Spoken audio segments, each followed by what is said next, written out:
सबसे पहले रविशंकर, मैं आपका रुख कर रहा हूं। कल की नाराजगी के बाद और ये पूरा जो घटनाक्रम हुआ और अब ट्रांसफर का ऑर्डर, ये पूरा मसला किस तरफ जाता हुआ नजर आ रहा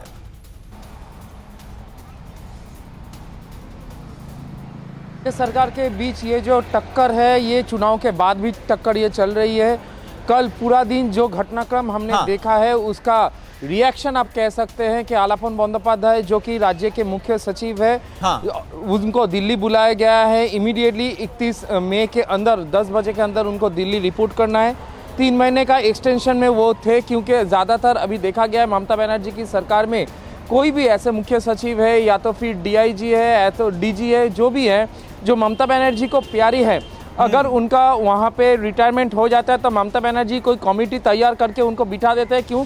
वो उनका भरोसे के लोग हैं। और सबसे बड़ी बात है, ममता बनर्जी कल ये घोषणा की थी दीघा डेवलपमेंट बोर्ड का चेयरमैन आलापन बंदोपाध्याय को बनाया जा रहा है, क्योंकि दीघा को सिर्फ आलापन बंदोपाध्याय है जो ठीक कर सकते हैं, इसलिए उनको चेयरमैन बनाया गया था। और शाम को देखिए ये चिट्ठी आ गया जहां उनको दिल्ली बुलाया गया है। अब ममता बनर्जी जरूर जरूर जरूर इसका रिएक्शन आज देंगे 3 बजे।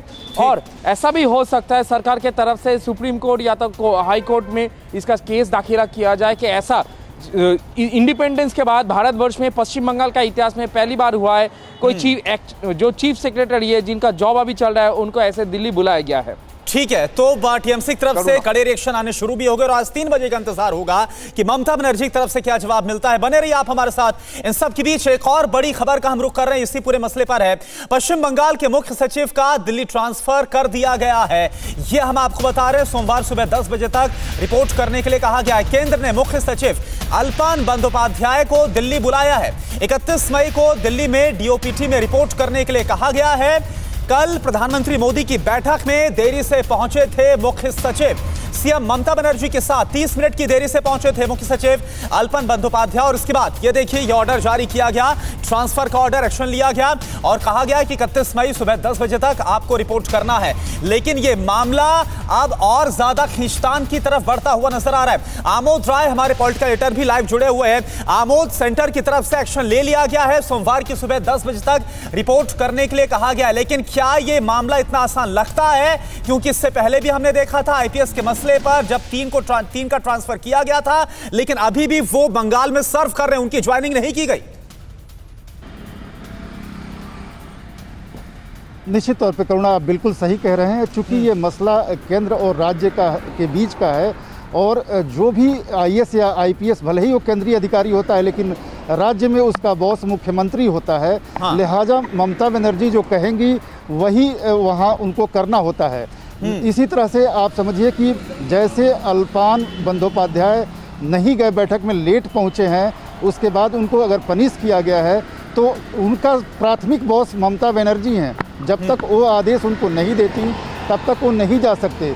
रही बात इस पूरे प्रकरण में, तो अल्पन बंदोपाध्याय जो है वो एक्सटेंशन पे 3 महीना के लिए उनको प्रतिनियुक्ति की गई थी। उनका जॉब का टेन्योर खत्म हो चुका था। निश्चित तौर पे ममता बनर्जी के बहुत ही करीबी अधिकारी रहे हैं और ऐसे में जब उनको दिल्ली तलब कर लिया गया है, दिल्ली ट्रांसफ़र कर दिया गया है, अगला कदम क्या होगा बंगाल का, आप सहज अंदाज़ा लगा सकते हैं। बंगाल के मुख्यमंत्री अगला कदम क्या उठाने वाली हैं। निश्चित तौर पे उनको जब तक रिलीज़ वहाँ से नहीं किया जाएगा वो दिल्ली नहीं आ सकते हैं। ममता बनर्जी उनको रिलीज नहीं करेंगी, ये बात आप मान कर चलिए। क्योंकि इससे पहले का, जैसा कि अभी आपने बताया कि 3 पुलिस अधिकारियों को, जिनको जेपी नड्डा जब गए थे वहाँ पे उनके काफिले पर हमला हुआ था और रिपोर्ट सबमिट करने के लिए कहा गया था, नहीं करने पर उनको दिल्ली तलब कर लिया गया था, दिल्ली तबादला कर लिया गया था। उनको अब तक रिलीज नहीं किया है। उनको भी अभी तक ममता बनर्जी की तरफ से रिलीज नहीं किया गया है। और उसके बाद अब जो मुख्य सचिव के लिए ट्रांसफर ऑर्डर आया, अब इस पर क्या रुख रहता है और क्या ये मसला एक बार फिर से ममता बनर्जी और केंद्र के बीच बड़े टकराव का बनता हुआ नजर आएगा, यह देखना होगा। आज 3 बजे क्या रिएक्शन सामने आता है। आप दोनों का, रविशंकर दत्ता और आमोद, आप दोनों का बहुत बहुत शुक्रिया इस पूरी जानकारी के लिए। फिक्र आपकी, सोमवार से शुक्रवार रात 9 बजे सिर्फ TV9 भारतवर्ष पर।